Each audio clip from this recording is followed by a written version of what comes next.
नमस्कार किसान भाइयों बहनों, कृषि दर्शन के आज के अंक में आप सभी का बहुत बहुत स्वागत है। किसान भाइयों बहनों, हर बार लेकर आते हैं हम समसामयिक विषय जो आपके लिए बहुत ही फायदेमंद होते हैं। आज का विषय है हमारा सब्जियों की संरक्षित खेती। इस विषय पर संपूर्ण जानकारी देने के लिए आज हमारे स्टूडियो में आमंत्रित हैं हमारे expert doctor Virendra Singh. Sir नमस्ते, बहुत बहुत स्वागत है आपका। नमस्कार सर आज का हमारा विषय है सब्जियों की संरक्षित खेती। जी। तो सबसे पहले जानना चाहेंगे कि संरक्षित खेती क्या है। जब हम बात करते हैं संरक्षित खेती की, तो इसका मतलब है कि वातावरण की जो सामान्य या असामान्य परिस्थितियां हैं, जैसे ज़्यादा बरसात है, ज़्यादा गर्मी है, ज़्यादा आर्द्रता है, इन सबको नियंत्रण में रख करके ऐसी संरचनाओं के अंदर खेती करना, उसको संरक्षित खेती कहते हैं। उदाहरण के लिए जैसे इसमें तमाम सारी संरचनाएं आती हैं। पाली हाउस है, शेडनेट हाउस है, लो टनल पाली हाउस है, इसके अलावा मल्चिंग, इस तरह की तमाम जो तकनीकी संरचनाएं हमारी, उनको शामिल करके जब हम खेती किसान भाई करते हैं, उसको संरक्षित खेती कहते हैं। सर संरक्षित खेती करने की आवश्यकता क्यों महसूस की गई, हमारे किसान भाइयों बहनों को बताइए। जो संकर साग भाजी है, उनका बीज बहुत महंगा होता है और महंगा बीज है, और सामान्य खेत में जब जाकर के बोएंगे किसान भाई, तो उनका जमाव अच्छा नहीं होता है। तो उनके लिए आवश्यक है कि हम उनको संरक्षित संरचनाओं में पैदा करें, नंबर एक। नंबर दो, तमाम सारी बीमारियां ज़मीन से आ जाती हैं, उनसे बचाव करने के लिए आवश्यकता है कि हम संरक्षित संरचनाओं का, लो टनल पॉली हाउस का, इसका इस्तेमाल करें। और नंबर चौथा, जो वातावरण की प्रतिकूल परिस्थितियाँ हैं, कभी ज़्यादा बरसात हो जाती है, कभी ज़्यादा गर्मी हो जाती है, कभी नमी कम होती है, इन सब से बचाने के लिए हमको अच्छा गुणवत्तायुक्त सब्जी उत्पादन हमारे पूरे देश को मिल सके, हर एक को जो आवश्यकता अनुसार होती है, उससे बचाने के लिए हमको ज़रूरी है कि साल भर हम अच्छी गुणवत्तायुक्त पौध तैयार करके और उसमें से खेती करके हम सब्जी पर्याप्त मात्रा में दे सकें। इसलिए संरक्षित संरचनाओं में खेती करने की आवश्यकता है सब्जियों की।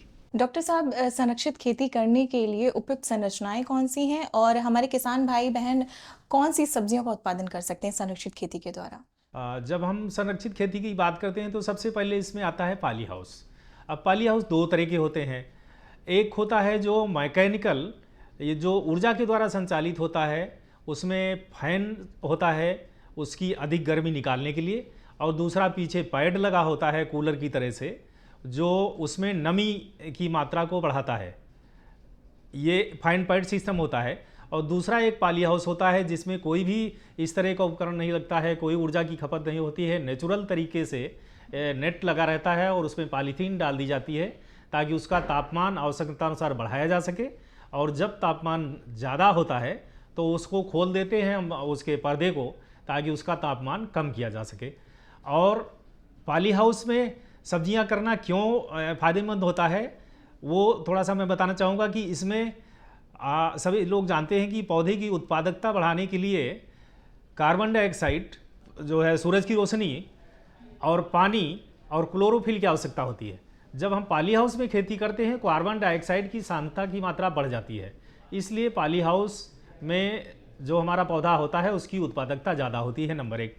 और दूसरा, जब हम पौधे तैयार करते हैं पाली हाउस में, तो मिट्टी का इसमें कोई भी उपयोग नहीं होता है। सारा पौधे हम तैयार करते हैं कोकोपिट, वर्मीकुलाइट और परलाइट, तीन इसके मुख्य तत्व होते हैं जो पौधे तैयार करने के लिए। उनका 3 भाग कोकोपिट, 1 भाग वर्मीकुलाइट, 1 भाग परलाइट को मिला करके, मिक्सचर मिला करके, और इसमें जो महंगे बीज हैं हमारे टमाटर के, शिमला मिर्च के, खीरा के, इनके सबके जो 1 लाख रुपए से भी ज़्यादा किलो की रेट में कभी कभी आते हैं, उनको हम इसमें बुआई करते हैं। तो इनका जमाव प्रतिशत 90% से ज़्यादा, कभी कभी 100% तक होता है। तो इससे तो एक फ़ायदा है कि जब हम संरक्षित संरचना में करेंगे तो जमाव प्रतिशत ज़्यादा होगा, पौधे कम बीज से ज़्यादा तैयार हो जाएंगे और स्वस्थ पौधे तैयार होंगे। इसमें जड़ों का विकास बहुत अच्छा होता है। तीसरा ये फ़ायदा है कि बहुत जल्दी इसमें पौधे तैयार होते हैं। सामान्य परिस्थितियों में अगर 1 महीना लगता है, तो इसमें 18 से 20 दिन में ही पौधा हमारा रोपण लायक तैयार हो जाता है। डॉक्टर साहब किसान भाई बहनों को ये बताएं कि गुणवत्ता का अच्छा होना कितना ज़रूरी है। संरक्षित खेती में जो सामग्री प्रयोग हो रही है उसकी गुणवत्ता का किसान भाई किस तरह से ध्यान रखें। इसमें सबसे महत्वपूर्ण पहलू होता है खेती में कि हम पौध कैसे तैयार करें। पौध तैयार करने के लिए हमने बताया, इसमें मिट्टी का कोई भी उपयोग नहीं होता है, मृदा रहित कंडीशन होती है। उसमें हम पौधे तैयार करते हैं ताकि कोई भी मिट्टी से जो आने वाले वायरस जन्य बीमारियां हैं या फंगस वाली हैं वो न लगने पाएँ। तो इसमें कोकोपिट जो महीन बहुत फाइन क्वालिटी का होता है, हार्टिकल्चर ग्रेड कहलाता है, वो 3 भाग, वर्मीकुलाइट 1 भाग और परलाइट 1 भाग, तीनों वजन के हिसाब से मिला करके और इसको भिगो देते हैं आधे घंटे के लिए। और कभी कभी 2-3 बार इसको वॉश करना पड़ता है कोकोपीट की क्वालिटी को देख करके कि उसका पीएच मान कहीं ज़्यादा तो नहीं है।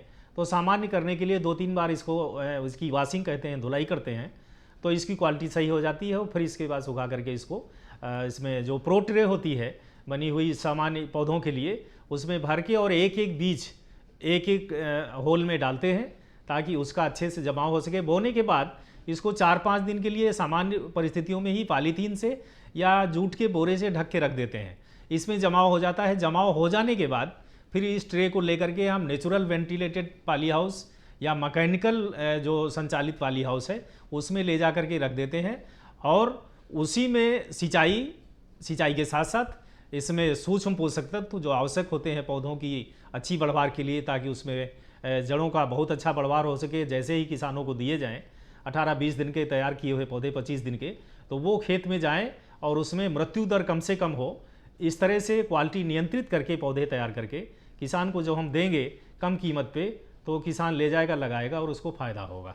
डॉक्टर साहब, किसान भाइयों बहनों को, बहुत सारे लोगों को नहीं पता है कि इसमें बहुत सारी सरकारी छूट भी मिलती है जिससे वो संरक्षित खेती में अच्छी तरीके से कर सकते हैं और सरकारी छूट का लाभ उठा सकते हैं। इस बारे में आप क्या कहेंगे? संरक्षित खेती के लिए से जुड़ी हुई जितनी भी तकनीकी हैं, जितनी भी संरचनाएं हैं, चाहे वो पॉली हाउस हो, चाहे वो आपका शेडनेट हाउस हो, चाहे वो ग्रीन हाउस हो, चाहे वो मल्चिंग हो, चाहे वो टपक सिंचाई विधि हो जिससे बूंद बूंद करके पानी और खाद एक साथ देते हैं, इन सारी संरचनाओं पे हमारा विभाग छूट देता है।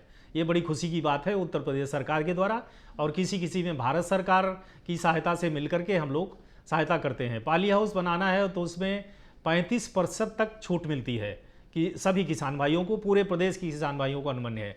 अगर कोई किसान भाई टपक सिंचाई विधि या फव्वारा सिंचाई विधि लगाना चाहता है तो उसमें सामान्य किसानों को 80% तक लागत का छूट मिलता है। और जो छोटे किसान हैं, अनुसूचित जाति अनुसूचित जनजाति की कैटेगरी के हैं, उनको 90% तक का छूट किसान हमारा सरकार देती है। इसके अलावा एक और हम बताना चाहेंगे कि हमारे 2 सेंटर ऑफ एक्सीलेंस वेजिटेबल के लिए, एक कन्नौज में बना हुआ है, बहुत पुराना वो चल रहा है, वहाँ पर हम पौधे तैयार करके मात्र 2 रुपये लेते हैं और बढ़िया क्वालिटी का उच्च गुणवत्ता का बीज खरीद करके पौधे हम किसान भाइयों को उपलब्ध कराते हैं। इसी तरह से पूर्वी उत्तर प्रदेश में हमारा बस्ती में एक सेंटर है जहाँ पर हम फल पौधों के साथ साथ सब्जी के भी उच्च गुणवत्ता युक्त पौधे तैयार करके देते हैं, 2 रुपये का एक पौधा। दूसरी सुविधा वहाँ पर यह है दोनों सेंटरों पे कि यदि किसान अपना बीज दे जाता है अपनी पसंद की प्रजाति, तो उसको भी हम तैयार करके 20 दिन में 25 दिन में दे देते हैं। तब हम केवल किसान से एक पौधे का केवल 1 रुपया चार्ज करते हैं। और इसके साथ में एक नई सूचना है कि अभी हमारे पूरे प्रदेश के हर जनपद में 2 हाईटेक नर्सरी बन रहे हैं जो केवल सब्जी उत्पादन का, इसी तरह से संरक्षित संरचना में सब्जी उच्च गुणवत्ता युक्त पौध तैयार करके और केवल लागत मूल्य पर किसान भाइयों को, पूरे प्रदेश के किसान भाइयों को उपलब्ध कराया जाएगा। जल्दी ही शुरू होने वाले हैं। तमाम सारे जिलों में कन्नौज और बस्ती के साथ ही साथ सब्जी पौध की उपलब्धता शुरू भी हो गई है। संरक्षित खेती करने के लिए हमारे किसान भाई बहनों को किन बातों का ध्यान रखना चाहिए? मौसम, पर्यावरण की परिस्थितियों को ज़्यादा उतार चढ़ाव होने की संभावना है, बाढ़ आने की संभावना है या जाड़ा ज़्यादा होने की संभावना है। ऐसी स्थिति में संरक्षित खेती एक उपाय है। आज की तारीख में हम देख रहे हैं कि पूरे साल भर किसान भाई खीरे की जैसी फसल साल भर पैदा करके अच्छा पैसा कमा रहे हैं। इसी तरह से टमाटर की संकर किस्में जो बहुत ज़्यादा पैदावार दे रही हैं, वो संरक्षित पॉली हाउस में करके हम पैसा कमा रहे हैं। शिमला मिर्च, जो इसके पहले मात्र ये माना जाता था कि काली शिमला हिमाचल प्रदेश में ही होता है, आज हमारे पूरे प्रदेश में ना कि केवल संरक्षित संरचनाओं में बल्कि ओपन फील्ड में भी हो रहा है। ऐसी प्रजाति आ रही हैं। आवश्यकता है केवल इसकी वैज्ञानिक तरीके से पौध तैयार करने की और उच्च गुणवत्ता युक्त हो, अच्छी प्रजाति का बीज हो, वो अगर किसान भाइयों को मिल जाए और सिंचाई और उर्वरक प्रबंधन वो समय से कर लें, टपक सिंचाई जिससे कि कम से कम पानी लगे, मल्चिंग किसान भाई लगा लें ताकि खरपतवार भी ना लगे और पानी जो लगे उससे भी वाष्पोत्सर्जन से कम लॉस हो, और जिससे कि कम से कम लागत में ज़्यादा से ज़्यादा फायदा किसान भाइयों को हो सके। डॉक्टर साहब, जिन क्षेत्रों में वातावरण अनुकूल नहीं होता, जहाँ वर्षा ज़्यादा होती है, तो ऐसी जगहों पे किसान भाई किस तरह से संरक्षित खेती कर सकते हैं? ये विधि है ही उन क्षेत्रों के लिए जहाँ पर ज़्यादा शंका होती है। जैसे अभी हम जाड़े की फसल ले रहे हैं, इसके कुछ दिन बाद हमारी गर्मी वाली फसल आएगी। तो गर्मी वाली फसल तैयार करने के लिए जो ओपन फील्ड में होता है, आमतौर पे फरवरी तक हम कोई भी बीज बुआई नहीं कर सकते, कारण कि तापमान बहुत कम होता है। वो 10 डिग्री से भी कहीं कहीं नीचे होता है। तो अब ये कंडीशन आती है कि अगर हम फरवरी का इंतजार करेंगे तो पौध तैयार होने में बहुत देर हो जाएगी। ऐसी स्थिति में हमारे पास ज़रूरी है, अगर छोटा सा भी पाली हाउस हो, 500 स्क्वायर मीटर का पाली हाउस बना लें हम, कम से कम लागत में सरकारी सुविधा का लाभ उठाते हुए, और उसमें हम पौधे तैयार करके दे दें, तो वो हमको करीब 15 दिन, 20 दिन, कभी कभी 1 महीना पहले हमको पौध तैयार होकर अच्छा बढ़िया ग्रोथ का मिल जाएगा, रूट डेवलपमेंट अच्छा होगा। और किसान भाई सारी कद्दू वर्गीय सब्जियाँ, सारी जो ककरी हो, खीरा हो, तरबूज हो, खरबूज हो, जितने भी होते हैं, इनको तैयार करके एडवांस में तरोई है लगा देंगे, और वो फसल हमारी बाज़ार में जल्दी आएगी, लिहाजा पैसा अच्छा मिलेगा, बीमारियां उसमें नहीं लगेंगी, बढ़वार अच्छी होगी, और किसान को आमदनी ज़्यादा होगी। कीट अवरोधी नेट हाउस खेती का भी चलन है, इसके बारे में क्या बताएंगे? इसका मतलब ये है, जब ज़्यादा गर्मी होती है मई जून के महीने में, खास करके ये जो मैदानी उत्तर प्रदेश का क्षेत्र है, यहाँ पर तापमान 40 डिग्री से भी ज़्यादा हो जाता है। ऐसी स्थिति में तमाम फसलें ऐसी होती हैं जो सर्वाइव नहीं करती हैं। तो उनको बचाने के लिए, उनको ज़्यादा धूप से बचाने के लिए हम नेट हाउस लगाते हैं। वो 35% का है, तो इसका मतलब 35% वो सनलाइट को रोक देगा, छाया प्रदान करेगा। 50% का लगाते हैं तो 50% धूप अंदर आने देगा, 50% को ऊपर रोक लेगा। 75% का लगाते हैं तो इसका मतलब ज़्यादा, जिसको बहुत कम धूप की आवश्यकता है, ऐसे पौधों को रख करके वहाँ पर सुरक्षित कर देते हैं। नंबर 1, तापमान को, धूप को रोक सकते हैं। नंबर दूसरा, साथ ही साथ चूँकि नेट हाउस लगा रहे हैं तो उसमें इंसेक्ट कोई भी जाने का सवाल ही नहीं है। तो जो भी खर्चा हमारे कीटनाशक दवाओं पे आता है, कीड़ों से बचाव के लिए आता है, उन सब कीड़ों से हमारी फसलें बची रहती हैं। इसीलिए कीटरोधी जाली या इंसेक्ट प्रूफ नेट जिसको कहते हैं, इसको लगा करके भी खेती किसान भाई करते हैं। इसमें लागत अपेक्षाकृत पाली हाउस से बहुत कम आती है। डॉक्टर साहब, आपने शुरुआत में टपक सिंचाई तकनीक के बारे में भी बताया था, पॉली हाउस के बारे में बताया था, तो टपक सिंचाई तकनीक क्या है? जो हमारी परंपरागत सिंचाई की विधि है, सीधे पानी खोल देना, पूरे खेत में एक साथ पानी जाता है, इससे तमाम सारे नुकसान हैं। नंबर 1 तो पानी बहुत ज़्यादा लगता है। नंबर 2, एक जगह से बीमारी दूसरी जगह बहुत ज़्यादा फैल जाती है। और नंबर तीसरा, पानी ही हमारा मुख्य स्रोत है जिसको बचाने की आवश्यकता है। इस सब के लिए सरकार जो अनुदान चला रही है, टपक सिंचाई पर 80 से 90% तक छूट दे रही है। कोई भी किसान, सभी पूरे प्रदेश के सभी किसान इसके पात्र हैं। केवल एप्लीकेशन देना है, खसरा खतौनी हमारे ज़िले में जिला उद्यान अधिकारी को जा करके दे दें, या कृषि विभाग में जा करके कहीं पर भी दे दें, उनको टपक सिंचाई का फ़ायदा मिल जाएगा। टपक सिंचाई ये है, बूंद बूंद करके पानी मिलता है। एक पौधे को किस्म के अनुसार 2 से 3 लीटर प्रतिदिन पानी की आवश्यकता होती है। उसकी सीटिंग उसी तरह से कर देते हैं कि उतना ही पानी मिलेगा, ज़्यादा पानी अनावश्यक रूप से बह करके नुकसान नहीं होगा। इस प्रक्रिया को टपक सिंचाई कहते हैं। इसमें जब फर्टिगेशन यूनिट जोड़ देते हैं उर्वरक वाला, तो साथ साथ में जो पोषक तत्व पौधे को दिए जाने हैं, वो भी साथ में सिंचाई पानी के साथ में चले जाते हैं।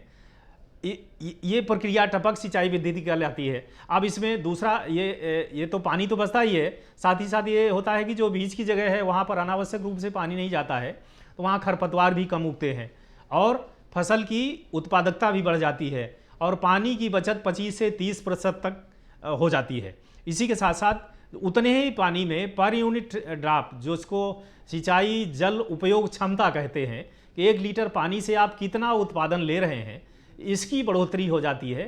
टपक सिंचाई या स्प्रिंकलर, फव्वारा सिंचाई या पोर्टेबल सिंचाई पद्धति, ये जितने भी संयंत्र हैं जिन पे हमारी सरकार छूट दे रही है, इन सबको किसान भाइयों को ज़रूर लगाना चाहिए, आगे आकर के लगाना चाहिए।